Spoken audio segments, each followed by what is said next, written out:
혹시 이 말씀을 읽고 여러분들 중에 어떻게 하나님한테 거짓말을 할 수가 있지? 어떻게 재산을 몽땅 다 바치지 않고 얼마를 숨겼대? 말도 안 돼. 정말 죽을 죄를 졌네. 이렇게 생각이 드실 분이 혹시 계십니까? 그보다는 이게 그렇게 나쁜 일인가? 그래도 자기 재산 하나님께 바친 건데 이게 얼마나 대단하냐? 좀 남겨뒀다고 이게 그렇게 죽을 일인가? 하는 분이 더 많으실 것 같습니다. 저도 그렇습니다. 제가 본문을 초이스할 수 있었다면 저는 절대로 오늘 이 본문으로 주님 설교하지 않았을 겁니다. 저는 이 말씀으로 은혜롭게 설교할 자신이 없습니다. 그런데 이 본문은 어떻습니까? 저에게 주어진 말씀이고 더불어서 저만 그럴 수 없죠. 여러분들에게도 주어진 말씀입니다. 이게 하나님의 뜻인 줄로 믿습니다. 아멘이십니까? 시작이 좋습니다. 이것을 기억하시면서 오늘 말씀을 진지하게 받으셨으면 좋겠습니다. 오늘 이 이야기는 더 말할 것도 없이 참 충격적인데 저는 이 사건의 내용 자체보다 더 충격적인 것이 있습니다. 바로 이 말씀을 기록한 누가의 정직성입니다. 정직성. 누가는 굳이 너무 정직하고 고지식하게 있는 그대로 이 사건을 기록하고 있는 것입니다. 그리고 더 놀라운 것은 그렇게 누가에게 기록하라고 하신 하나님입니다. 당시를 생각해 보면 예수님이 부활하시고 이제 막 교회가 태동하는 가장 찬란하고 귀중한 시기입니다. 너무 소중한 때입니다. 그런 때에 이런 이야기는 전혀 도움이 되지 않습니다. 죄를 뿌리는 사건입니다. 죄를 뿌리는 사건. 이런 일이 있었다고 해도 좀 감춰두거나 미화시키거나 좀 이렇게 둘러서 말하거나 아니면 최소한 어떤 좀 설명이라도 이러저러 했다, 이해를 했었으면 좋겠다라고 하는 어떤 변명이라도 좀 있었으면 좋았을 텐데 성경은 전혀 이 부분을 신경 쓰지 않고 있는 것입니다.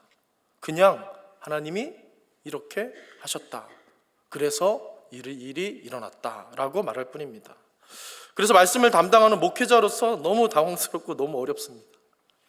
이 말씀이 먼저 제 마음에 공감이 돼야 설교가 나오는데 저는 너무 이게 공감이 안 됐습니다. 하지만 아까도 말씀드렸듯이 무엇입니까? 이 자체가 하나님의 뜻입니다. 그래서 오늘 이 말씀이 선포되고 증거될 때 설교자는 부족할지라도 하나님은 완전하셔서 오늘도 반드시 은혜를 주시고 우리로 하나님의 영광을 맛보게 하실 줄로 믿습니다. 저는 다른 게 믿음이 아니라 이런 마음의 밭이 믿음이라고 생각합니다. 그렇게 먼저 믿음으로 말씀 앞에 저 여러분 서실 수 있기를 바랍니다. 하나님은 오늘도 은혜에 목마른 우리를 실망시키지 않으실 것이고 은혜에 갈급한 우리에게 시험을 주시거나 당혹스럽게 하지 않으실 거다. 그분은 우리 아버지시며 그래서 전능하신 하나님께서 아버지로서 오늘 이 말씀을 풀어내실 거다라고 하는 마음으로 함께 나오셨으면 좋겠습니다. 이 믿음으로 오늘 말씀 속에서 하나님의 크심과 기쁘심을 반드시 경험하게 되시길 바랍니다. 오늘 본문에는 한 부부가 나옵니다. 누굽니까? 아나니아와 삽비라입니다. 오늘 본문의 이야기가 비극적이어서 그렇지 사실 이들의 이름은 참 아름다운 뜻을 지닌 이름입니다. 먼저 남편 아나니아라는 말의 뜻은 여호와는 은혜로우시다, 응답하신다, 이런 뜻을 지녔고요. 삽비라, 아내 삽비라의 이름은 아름다운 자라는 뜻입니다. 그리고 이들 부부는 이름만큼이나 참 아름다운 모습으로 등장을 하는데 1절에 보니까 부부가 함께 소유를 팔아 사도들 발 앞에 두었다, 교회에 헌신했다라고 합니다. 우리가 이것을 인지하는 순간 모든 것을 제쳐두고 우리 안에서 가장 강력한 의구와 불만과 항변이 먼저 스물스물 올라오게 되는 것입니다. 지금 아나니아와 삽비라가 자기들 이름만큼이나 이렇게 선행하고 헌신하고 있는데 하나님은 이 부부가 대체 어디가 못마땅해서 그 자리에서 죽여버리시나? 하나님의 사랑이고 자비고 은혜는 도대체 어디 있는 건가? 마치 욥이 나중에 갑절의 보상을 받았다 해도 그가 받은 그 고난이 다 이해되지 않는 것처럼 오늘 아나니아와 삽비라에 임한 이 형벌은 정말로 납득이 되지 않는 것입니다. 제가 가능만 하다면, 제가 권한만 있다면 하나님을 말리고 싶습니다. 하나님, 위험한 행동입니다. 이러시면 안 됩니다. 하나님 욕하고 비난할 게 뻔합니다. 하나님, 대체 왜 그러십니까? 왜 또 이렇게 믿는 사람들 고민하게 하십니까? 이렇게 하시면 하나님만 손해입니다. 이건 공감을 얻고 인정받는 길과는 정반대 길입니다. 하나님 위험합니다. 그렇게 알려드리고 싶을 정도입니다. 그렇게 제 안에 갈등과 의구심으로 가득해서 본문을 수차례 수십 번 읽고도 잘 들어오지 않았는데, 문득 3절에서, 오늘 본문 3절에서 한 구절이 제 마음속에 들어오기 시작했습니다. 이 상황을 맞닥뜨린 사도 베드로가 했던 말입니다. 사탄이 내 마음에 가득하여. 처음에 이 부분을 읽을 때는 참 위험한 발언 아닌가 싶은 마음이 들어서 그냥 지나쳤는데, 묵상하면 할수록 이 말이 참 의미심장하게 제게 다가왔습니다. 사도행전 전체 문맥 속에서 생각을 해볼 때 베드로의 오늘 이 말은 굉장한 의미가 담긴 말입니다. 그래서 잠시 앞에 나오는 사도행전의 문맥을 다시 한번, 우리가 매주 보고 있지만 다시 한번 이 시간 서머리하면서 살펴보면서 이어지는 오늘 본문을 함께 보고자 합니다. 처음 1장, 사도행전 1장부터 지금 본문이 속한 5장까지는 사도행전 초기 때로 신약 시대에서 가장 핫한 때입니다. 예수님이 부활 승천하셔서 제자들에게 예루살렘을 떠나지 말고 성령 받을 때까지 기도하라, 그렇게 말씀하셨죠, 제자들에게. 그리고 승천하셨는데, 이 제자들이 전 같으면은 그냥 좀 있다가 자기 마음대로 이렇게 자기 생각대로 뭐 상황에 따라서 이렇게 저렇게 감정에 따라서 이렇게 할 텐데, 이번에는 진짜로 하나같이 이 말씀에 순종합니다. 예루살렘을 떠나지 않고 모여서 기도합니다. 성령 받을 때까지. 그렇게 진짜로 합니다. 그리고 그랬더니 어떻게 됩니까? 성령이 진짜로 임했고 충만히 임했고 성령 하나님의 놀라운 일들과 현상들이 막 발생을 했습니다. 그리고 나서 성도들에게 일어난 일들은 더 놀라웠는데, 어떤 일이 벌어졌습니까? 날마다 성도들이 모여서 자기 소유와 재산을 팔아 기쁨으로 각 필요를 따라 사람들에게 나눠주고, 그들과 함께 하나님을 예배하며 또 많은 주변 사람들로 하여금 칭송받았다라는 이야기가 나옵니다. 그게 사도행전 몇 장이죠? 2장입니다. 그리고 이어지는 3장에서는 베드로가 걷지 못하는 사람을 만납니다. 성전 미문 앞에서 구걸하고 있는 한 사람을 만나는데, 거기서 베드로가 유명한 말하죠. 은과 금은 내게 없으나 나사렛 예수 그리스도의 이름으로 명하노니 어떻게 하라고요? 선포하신 대로 되는 줄로 믿습니다. 네, 일어나 걸어라. 그랬더니 진짜 일어납니다. 계속해서 전에 없었던 놀라운 일들이 막 벌어지는 것입니다.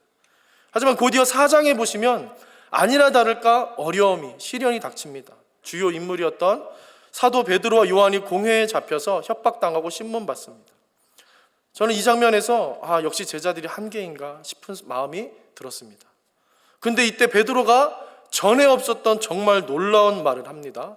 같이 한번 읽어볼까요? 시작. 하나님 앞에서 너희 말을 듣는 것이 하나님 말씀 듣는 것보다 옳은가 판단하라. 아멘. 협박하고 핍박해도 어떻게 하겠다는 겁니까? 계속 말하겠다는 겁니다. 뭘 말해요?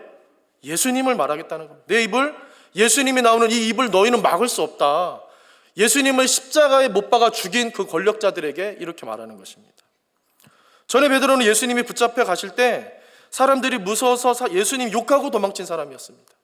군대가 협박한 게 아니었습니다. 작은 요정이 너 예수님 그 잔당이지 라고 했더니 예수님 막 저주하고 욕하고 도망가 버린 사람이었습니다. 그런데 이제는 완전히 바뀐 것입니다. 사람들보다 하나님을 더 의식하는 사람이 된 것입니다.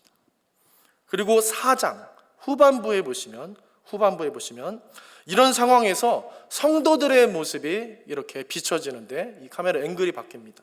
성도들의 모습이 이제 비춰지는데, 이들이 하는 기도의 내용이 참 흥미롭습니다. 지난주에 우리가 살펴봤는데요. 이 사도들이 붙잡혀 있고 그 감옥에서 나올 수 있게 될지, 예수님처럼 처형당하게 될지 모르는 그런 상황에서 성도들이 모여서 어떤 기도를 하느냐, 성경이 너무나 감사하게도 이 기도의 내용을 담아줬습니다. 뭐라고 기도하냐면은 이 사도들을 좀 살려주세요, 이 어려움을 좀 도와주세요 라고만 기도하지 않는다는 것입니다.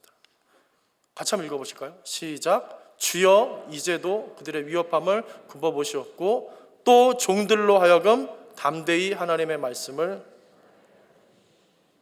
이게 중요합니다. 또 종들로 하여금 담대히 하나님의 말씀을 전하게 하여 주시오. 지금 베드로와 요한이 왜 갇혔습니까? 왜 지금 협박당하고 있습니까? 왜 신문받고 있습니까? 담대히 하나님의 말씀을 전했기 때문에 붙잡힌 겁니다. 그런데 뭐라고 기도합니까? 우리로 하여금 이제 담대히 하나님의 말씀을 전하게 달라고 기도하는 것입니다. 여러분 어떻습니까? 무언가 복음서에서 봤던 제자들과 성도들의 모습이 아닌 것입니다. 그때나 지금이나 어려운 일들과 제한적인 상황들이 계속되는 건 마찬가지인데 무언가 설명할 수 없는 새로운 방향의 능력과 힘이 일어나고 있는 것입니다. 그리고 이어서 4장 좀 더 이후 말미에 보시면 앞에 2장에서 있었던 일처럼 또 다시 성도들이 자기 것을 나누는 모습이 동일하게 4장 끝부분에도 나옵니다. 근데 특징적인 건 뭐냐면 이때도 그 누구도 이거 내가 했습니다, 이거 내가 이렇게 헌금했습니다, 이렇게 말하는 사람이 없습니다. 이거 내 겁니다. 이 출처에 대해서 말하자면 교회에 헌신하고 교회에 바치고 사도들이 그걸 받아서 가난한 사람들에게 나눠주고, 참 설명하기가 어려운 기이한 현상들이 계속 일어나는 것입니다. 그리고 나서 4장 완전 끝에 보시면 한 사람이 소개되는데 누굽니까? 바나바입니다. 네, 바나바. 이 사람 이름이 원래는 요셉이었는데 크게 헌신해서 사도들이 그를 위로의 아들이라는 뜻의 닉네임으로서 바나바를 이렇게 준 것입니다. 이름을 준 것입니다. 아마 이 사람 때문에 많은 이들이 큰 도움을 받은, 위로를 받은 모양입니다. 사도행전 4장 34절에 보시면 당시 바나바뿐 아니라 다른 성도들도, 중요한 건 다른 성도들도 바나바만이 아니라 제가 지금 계속 설명도 했었는데 이 4장 끝부분에도 보시면 바나바뿐만 아니라 다른 성도들도 자기 재산을 팔아서 연약한 사람들을 도왔다고 나옵니다. 그런데 바나바 말고 이 다른 사람들이 자기 것을 팔아서 도왔다라고 하는 이 말의 원어를 찾아보니까, 헬라 원어를 찾아보니까 그들이 팔았던 밭과 집에 대한 이 단어 설명이 복수로 되어 있습니다.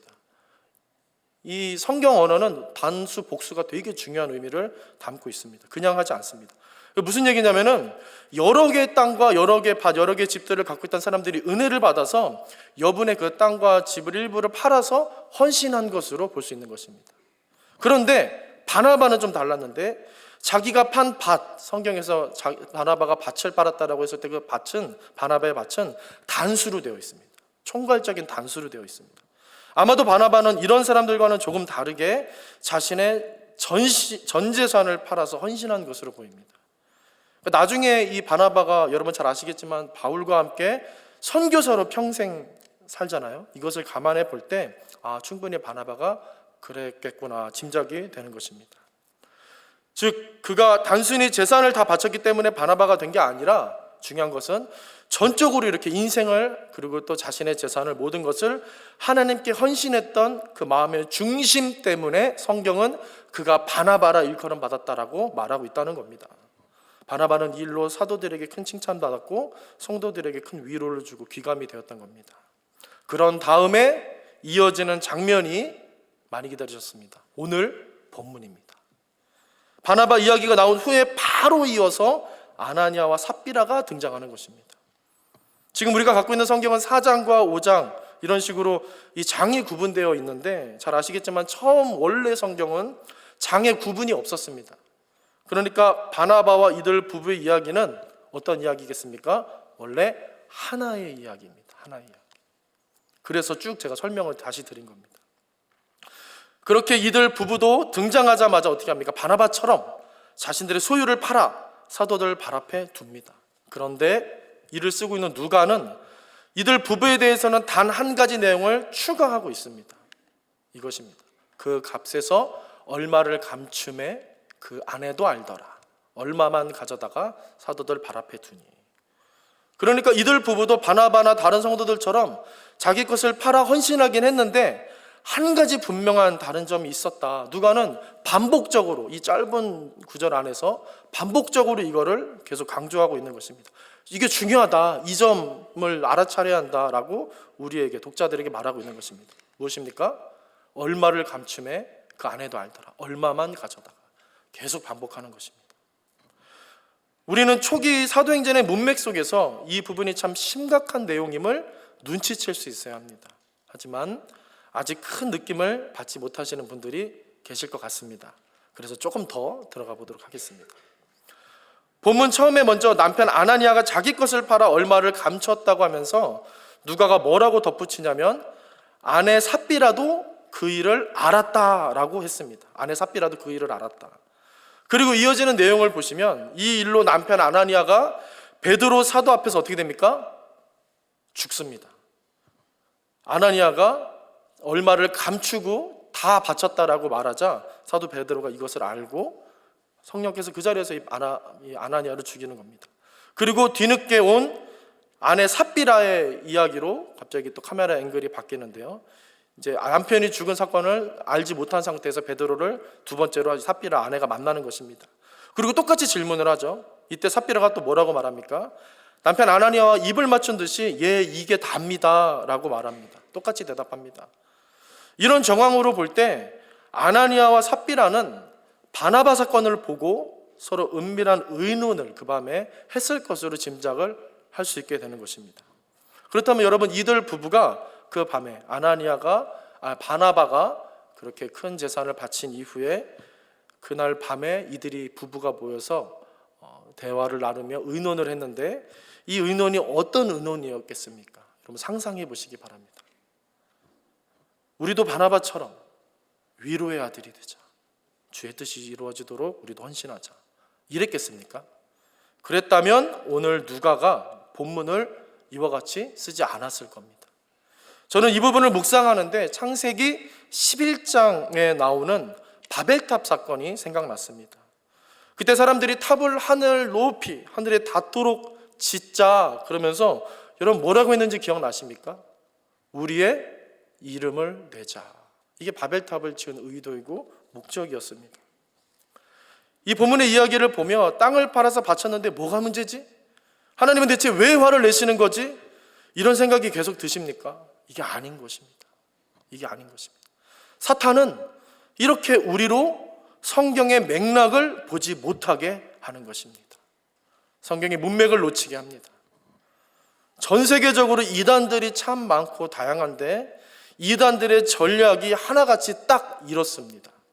문자에 갇히게 하고 맥락과 상황을 제쳐둔 채 하나의 말, 하나의 단어, 하나의 사건에 성도들로 몰입하게 합니다. 사탄은 하와에게도 그랬고요, 가인에게도 그랬고요, 에서에게도 그랬고 사도들에게도 그랬습니다. 자꾸 맥락을 놓치게 해서 하나님을 가벼이 여기게 하고 하나님을 오해하게 하는 것입니다. 사탄의 전략은 우리로 하나님이 대체 왜 그러셨대? 여기까지 오게 하는 것입니다. 이것이 사탄의 가장 큰 희열이고 보람이고 기쁨입니다. 오늘 본문에서 사탄은 이렇게 우리를 끌고 가는 것입니다.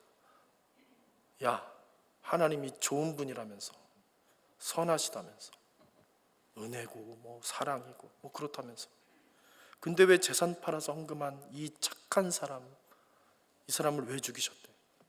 재산을 전부 다 안 바쳤다고 이렇게 분노하고 하는 하나님 도대체 못하는 이냐? 전 같으면 베드로도 이런 사탄의 충동질을 알아차리지 못하고 그냥 넘어갔을 텐데 어떻습니까? 이제는 기류가 달라졌습니다. 무언가 설명할 수 없는 강력한 힘이 사도행전의 모든 상황과 사건을 이끌고 가고 있는 것입니다. 누가 지금 그렇게 하고 계십니까? 바로 성령 하나님이십니다. 복음서가 예수님의 이야기라면 사도행전은 예수님의 영인 성령 하나님의 이야기인 것입니다. 사도행전에 내내 흐르고 있는 이 성령 하나님의 역사라는 맥락, 이것을 인지하고 있어야만 우리는 사도행전 속의 모든 이야기를 이해할 수 있습니다. 교회를 이해할 수 있게 되는 것입니다. 그렇게 베드로는 더 이상 이전의 베드로가 아닙니다. 이제 그의 눈에 사탄의 역사가 보이는 것입니다. 3절 말씀을 같이 한번 읽어보겠습니다. 죄송합니다. 페이지가 잘못 넘어갔습니다. 네, 같이 한번 읽겠습니다. 시작. 베드로가 이르되 아나니아야, 어찌하여 사탄이 내 마음에 가득하여 내가 성령을 속이고 땅값 얼마를 감추었느냐. 베드로가 지금 너희는 왜 전 재산을 다 바치지 않았냐라고 책망하는 게 아닙니다. 바나바를 제외한 다른 성도들도 그렇게 하진 않았습니다. 베드로 사도는 지금 너희가 어떻게 성령을 속이고 있느냐, 더욱이는 하나님을 이용하고 있느냐 책망하는 것입니다.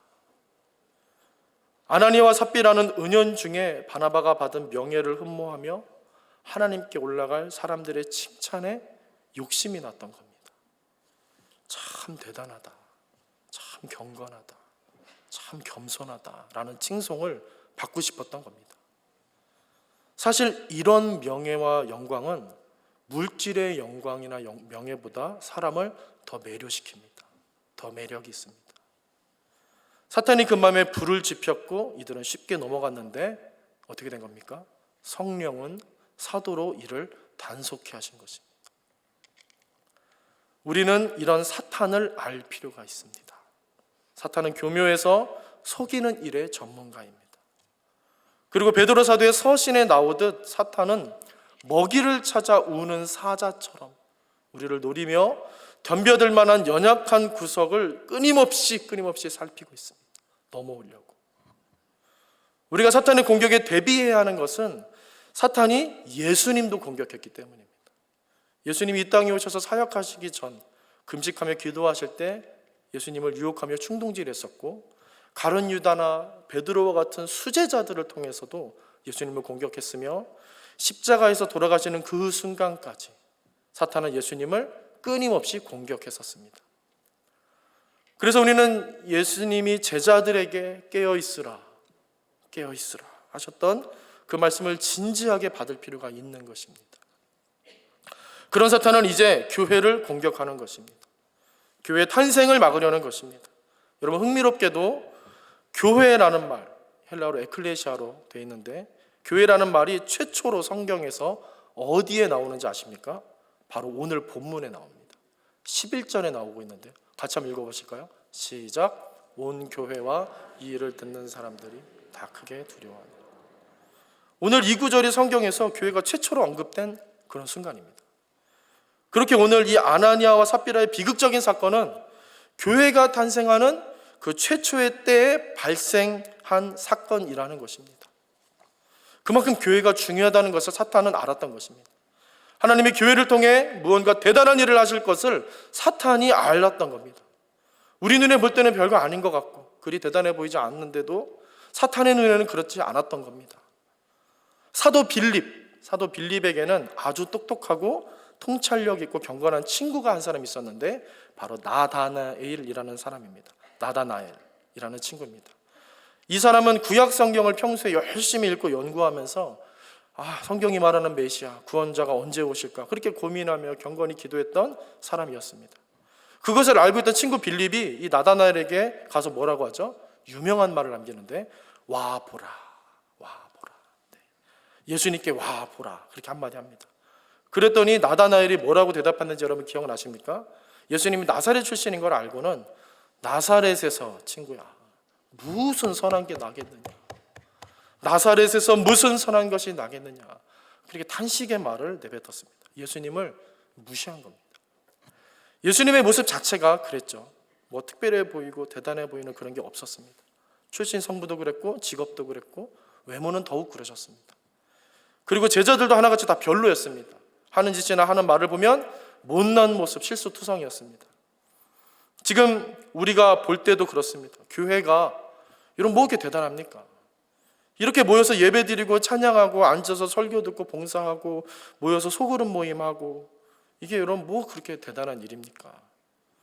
그런데 사탄은 이상하게도 진심으로 정성을 다해서 필사적으로 예수님을 막으려 했고 이런 교회를 막으려고 하는 겁니다. 겨우 모여서 찬양하고 예배하고 봉사하고 헌금하고 전도하고 그렇게 해서 하나님 대단하십니다, 하나님 훌륭하십니다, 뭐 이런 게 뭐 그리 대수라고, 우리가 무슨 무기를 만드는 것도 아니고 우리가 무슨 막 돈을 막 찍어서 내는 것도 아니고, 그런데 이런 일들이 뭐 그리 대수라고 사탄은 이 교회를 경계하며 그렇게 진심으로 막으려고 하는 겁니다. 나다나엘 이야기를 잠깐 해드렸는데 나중에 이 사람이 여러분 어떻게 되는지 아십니까? 이 사람을 예수님의 제자 바돌로메로 추정을 하는데 성경에는 나와 있지 않고 전승에 기록이 되어 있습니다. 전승에 보니까 이후에 인도와 아르메니아 지역을 이 친구 빌립과 함께 예수님 전하며 선교하며 전도하며 그렇게 선교사로 살았는데 그곳에서 핍박받고 죽습니다. 그런데 어떻게 죽었는지를 전승에 보니까 자세히 설명을 하고 있는데 산채로 가죽이 벗겨지고 피부가 다 벗겨지고 그래도 죽지 않자 참수했다고 합니다.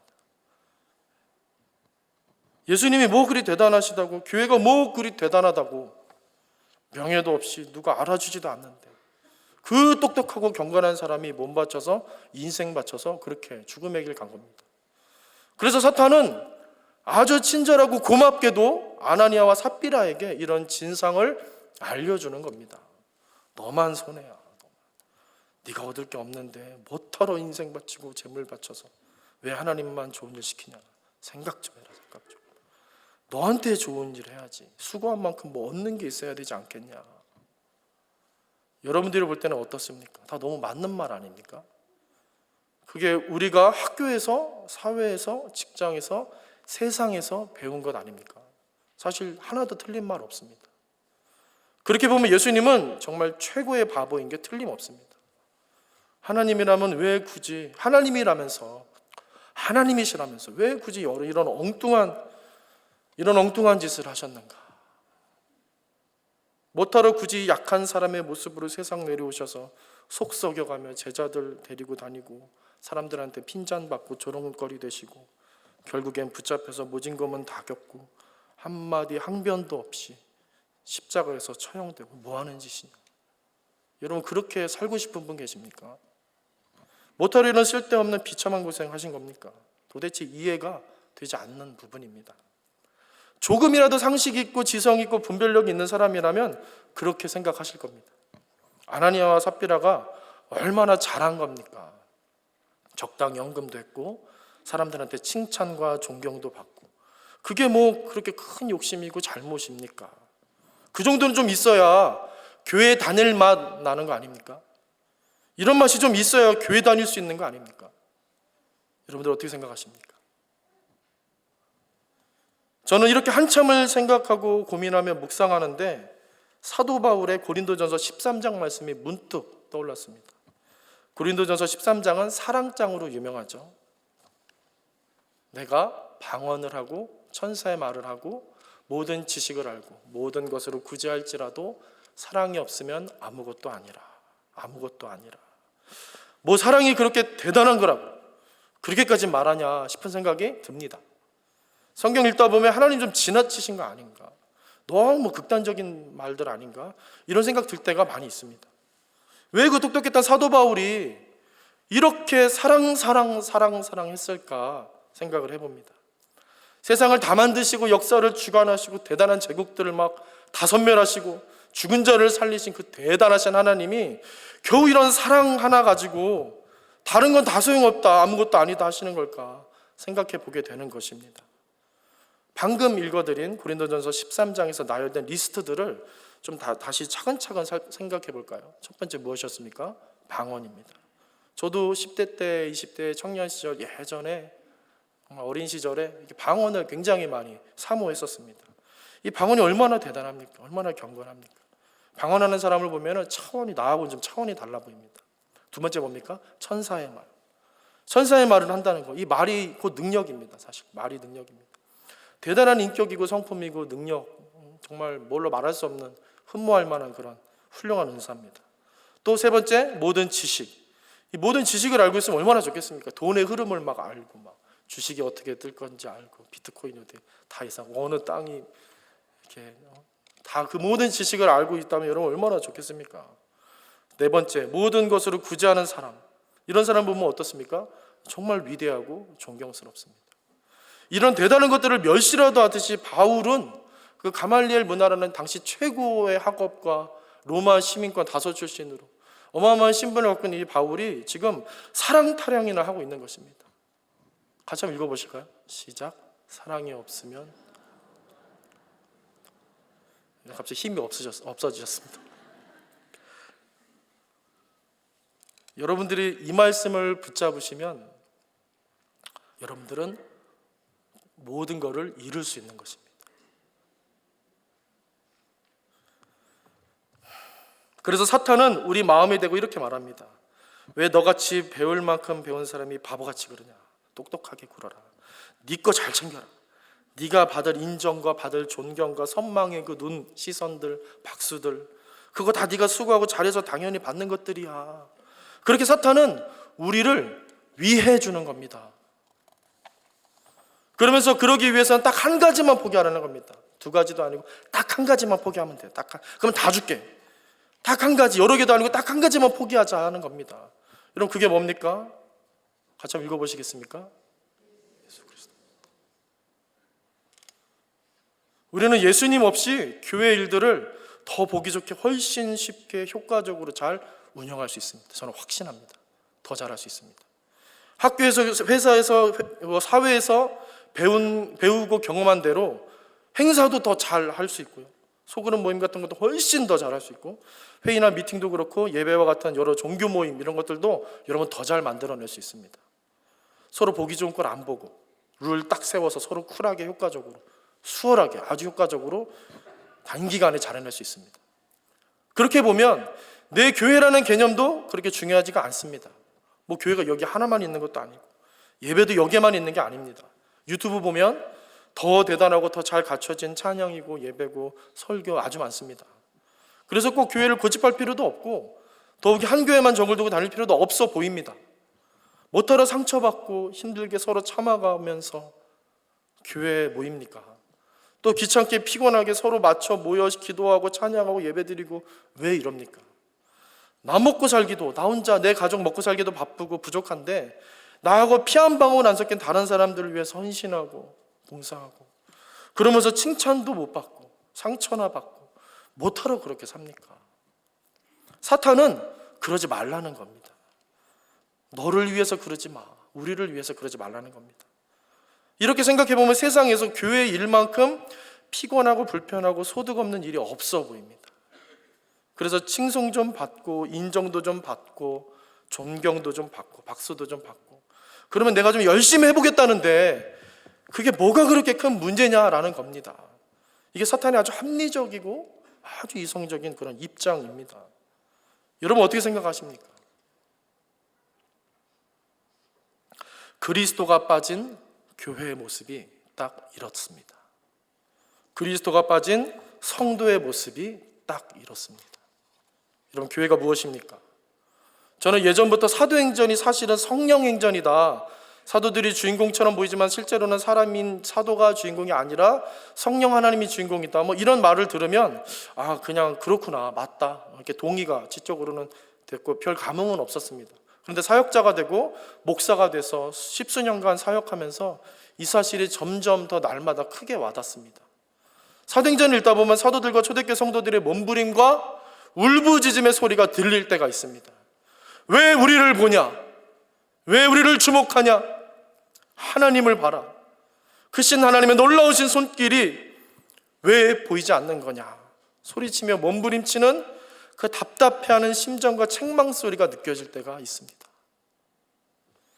이 시간 여러분들과 꼭 같이 읽고 싶은 사도행전 이후 말씀이 있는데요. 바울과 바나바가 당시 예수님을 믿는 이방인들이 세운 안디옥 교회에서 선교사로 파송받아서 전도 여행을 시작하는데 그 1차, 첫 번째 1차로 지중해 여러 섬들을 전도하다가 지명이 있다가 또 중요해서 읽어드립니다.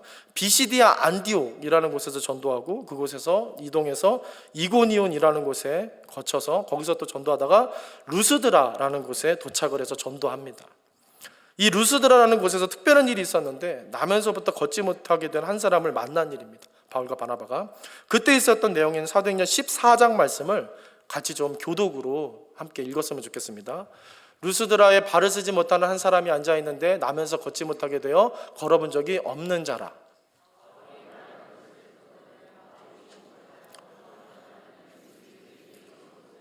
큰 소리로 이르되 네 발로 바로 일어서라 하니 그 사람이 일어나 걷는지라.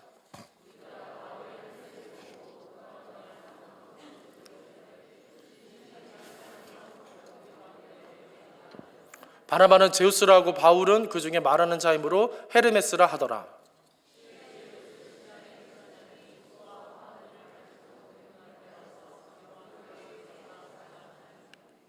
두 사도 바나바와 바울이 듣고 옷을 찢고 무리 가운데 뛰어 들어가서 소리 질러 이르되 여러분이여 어찌하여 이러한 일을 하느냐. 우리도 여러분과 같은 성정을 가진 사람이라. 여러분에게 복음을 전하는 것은 이런 헛된 일을 버리고 천지와 바다와 그 가운데 만물을 지으시고 살아계신 하나님께로 돌아오게 합니다. 여러분 보이십니까? 느껴지십니까? 사도들의 몸부림과 울부짖음이 느껴지십니까? 이것이 교회라는 겁니다. 이것이 성도라는 겁니다. 하나님을 향한 열망, 하나님이 드러나시고 하나님이 더욱 밝혀지시고 하나님이 영광 받으셔야 한다는 이 뜨거운 열망과 갈망이 우리 안에 있을 때 진짜라는 것입니다. 그리고 무엇입니까? 너희가 그 진짜가 되라. 우리를 부르고 계신 겁니다. 이처럼 오늘 교회의 탄생 시점에 발생했던 이 아나니아와 삽비라 사건은 우리에게 교회가 무엇인지를 알려주고 깨닫게 해주는 말씀인 것입니다.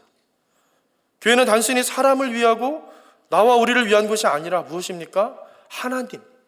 하나님을 위한 곳이라는 겁니다.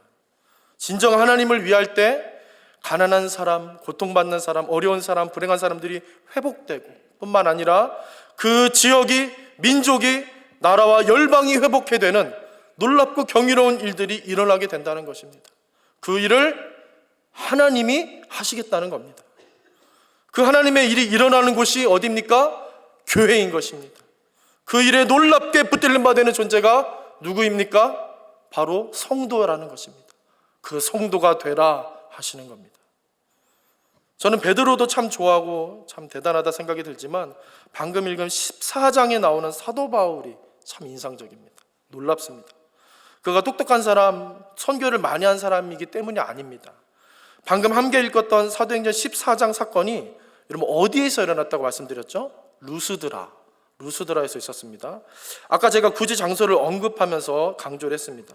이곳에 오기 전에 있었던 장소도 말씀을 드렸는데 비시디아 안디옥 그리고 이고니온이라는 곳에 있다가 루스드라에 왔다고 했습니다.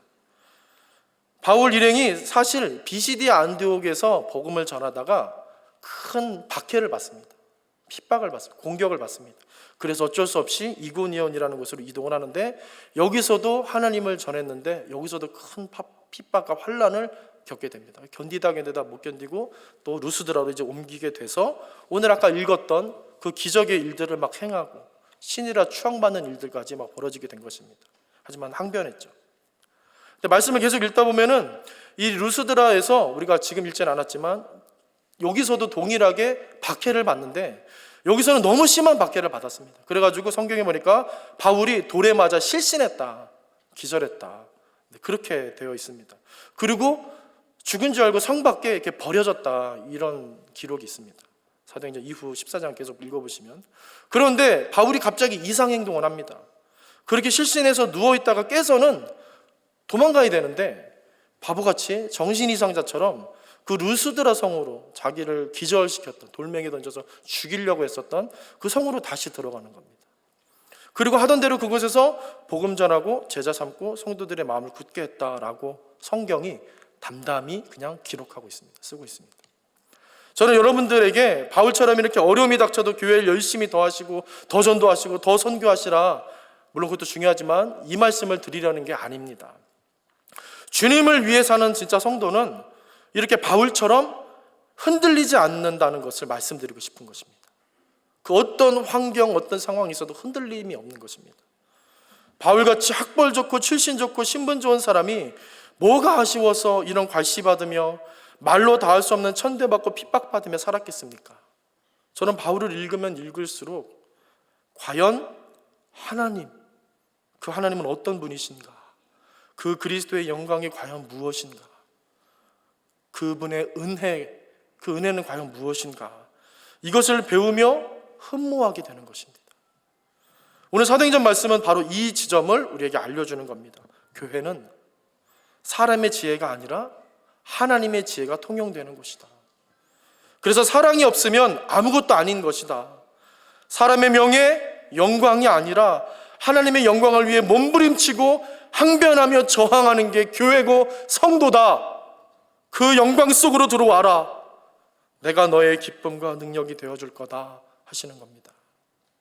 저와 여러분 이 시각을, 이 하나님의 음성을, 이 초대교회 성도들과 사도들의 이 몸부림과 외침을 마음으로 영으로 들으실 수 있게 되시기를 바랍니다. 하나님은 우리와 함께 하시는 동시에 우리의 한계를 넘어서 역사하시는 분이십니다. 여러분, 그분을 바라보시는 일에 여러분의 에너지와 여러분의 시간과 여러분의 은사를, 여러분의 건강을 쓰시기를 바랍니다. 그분을 사랑함으로 그분의 영광과 위엄 앞에 엎드릴 줄 아는 진짜 우리 교회, 진짜 우리 성도 되시기를 주님의 이름으로 간절히 축원드립니다.